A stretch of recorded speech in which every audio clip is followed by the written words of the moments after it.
Bismillahirrahmanirrahim. Assalamualaikum warahmatullahi wabarakatuh.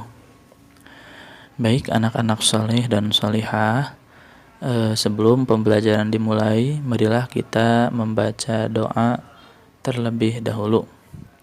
Berdoa dimulai.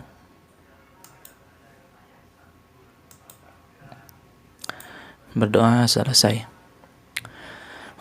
Baik, untuk pertemuan atau materi kali ini kita akan membahas tentang surah Al-Insyirah.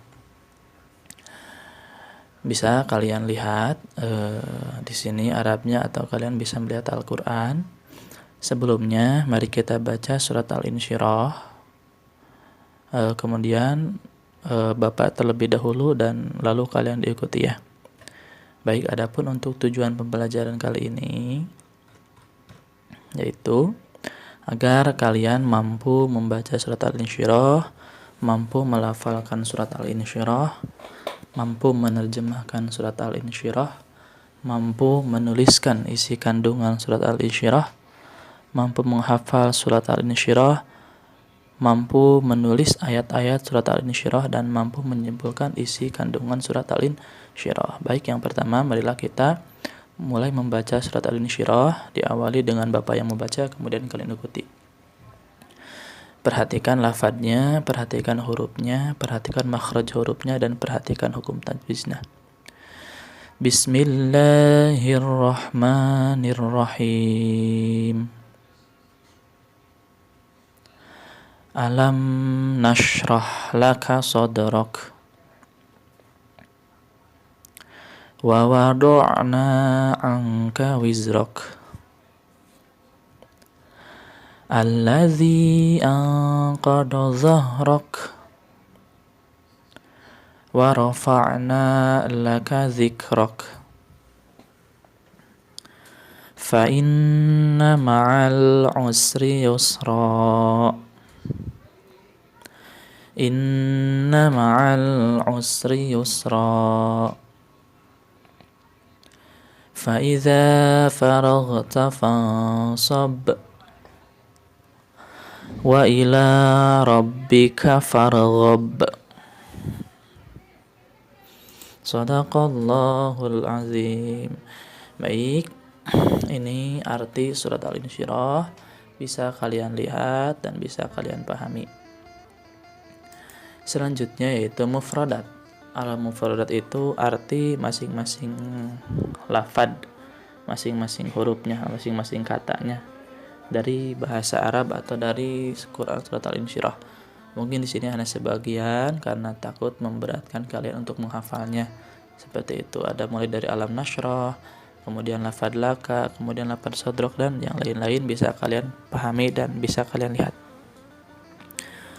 Selanjutnya asbabun nuzul.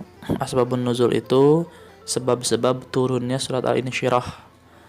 Kalau dalam Al-Qur'an istilahnya asbabun nuzul, kalau dalam hadis istilahnya asbabul wurud. Itu ya. Jadi dalam Al-Qur'an istilahnya asbabun nuzul atau sebab-sebab turunnya ayat atau surat. Di sini menurut Ibnu Abbas radhiyallahu anhu, asbabun nuzul turunnya surat Al-Insyirah yaitu pada saat itu orang-orang musyrikin mencela orang-orang muslim karena kemiskinannya, karena orang muslim Allah coba dengan masalah perekonomian, mungkin seperti itu. Itu lalu turunlah surat Al-Insyirah. Kemudian apa saja isi kandungan dari surat Al-Insyirah? Bisa kalian pahami isi kandungan dari surat Al-Insyirah. Yaitu yang pertama, ayat 1 dan ayat 2 di situ berisi tentang ketetapan Allah Subhanahu wa taala. Yang mana dalam ayat tersebut yang berbunyi alam nashrah laka sadrak, yaitu bahwa Allah telah melapangkan dada Nabi Muhammad SAW dengan sifat-sifat kenabian dan lainnya. Dan pada ayat kedua Allah Subhanahu wa taala telah melenyapkan segala dosa dari diri Nabi Muhammad. Dengan demikian Allah telah menjaga kesucian Nabi Muhammad. Jadi Nabi tidak mempunyai sifat dengki, iri hati, dan lainnya. Kemudian ayat ketiga berisi bahwa Allah telah menghilangkan beban yang ada di punggung Rasulullah. Beban seperti apa? Yaitu kesulitan dan kesusahan yang diderita selama menjalankan tugas kerasulan telah dilenyapkan oleh Allah Subhanahu wa taala dan diganti dengan kenikmatan. Seperti itu yang sebagaimana tertera dalam surat Al-Fath ayat 2 bahwa Allah telah memberikan ampunan kepada Nabi Muhammad atas dosa-dosa yang ia lakukan. Seperti itu. Dan kemudian ayat keempat menjelaskan bahwa Allah telah meninggikan nama Nabi Muhammad SAW. Yang mana ini bisa kita lihat jika seandainya dalam Allah diucapkan, maka Nabi Muhammad pun diucapkan namanya, seperti kumandang adzan atau iqamah. Ketika lafaz Allah diucapkan, maka Nabi Muhammad pun diucapkan asyhadu an la ilaha illallah wa asyhadu anna muhammadar rasulullah. Ini bisa dilihat dalam adzan, iqamah, tasyahud, khutbah dan lain sebagainya. Seperti itu. Bahkan syarat masuk Islam pun harus meyakini atau bersaksi bahwa Nabi Muhammad adalah utusan Allah, seperti itu. Kemudian ayat kelima dan keenam di sini menerangkan bahwa setelah kesulitan atau kesusahan itu diikuti oleh kemudahan pada akhirnya. Keadaan Nabi Muhammad SAW senantiasa mengalami kesusahan, baik sebelum maupun sesudah menjadi nabi. Dalam berdakwahnya selalu mendapatkan halangan dan rintangan dari kaum kafir. Namun beliau tetap tabah dan gigih berjuang untuk menghancurkan kemusyrikan. Akhirnya beliau mendapatkan nikmat berupa kemenangan atas kaum kafir. Allah Subhanahu wa taala mengangkat derajat namanya baik di dunia maupun di akhirat. Jadi setelah kesulitan pasti akan diikuti dengan kemudahan. Dan kemudian ayat ke-7 menerangkan bahwa anjuran Allah bahwa setelah selesai salat supaya berdoa dengan sungguh-sungguh dan hanya mengharap ridho kepadanya. Janganlah kita lupa jika setelah kita melaksanakan sholat, janganlah kita lupa untuk berdoa kepada Allah.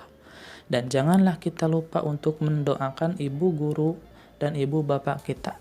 Seperti itu. Dan ketika berdoa kita harus sungguh-sungguh dan harus senantiasa mengharapkan ridha Allah. Sedangkan ayat ke-8 berisi tentang anjuran kepada hambanya bahwa ketika berdoa haruslah senantiasa merendahkan diri dan menggunakan bahasa atau suara yang lembut. Janganlah menggunakan bahasa yang keras, janganlah menggunakan seolah-olah kita sombong, jangan, itu tidak boleh. Seperti itu ya.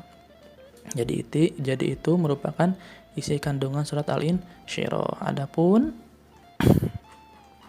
jumlah jumlah ayat dalam Al-Insyirah, itu Al-Insyirah berjumlah 8 ayat dan kemudian termasuk ke dalam golongan surat Makkiyah atau diturunkan di Mekah sebelum surat At-Tin dan setelah surat Ad-Duha, dan kemudian Al-Insyirah pun merupakan surat nomor ke-94. Seperti itu. Mungkin sekian yang dapat disampaikan, semoga ilmunya bermanfaat. Akhirul kalam, assalamualaikum warahmatullahi wabarakatuh.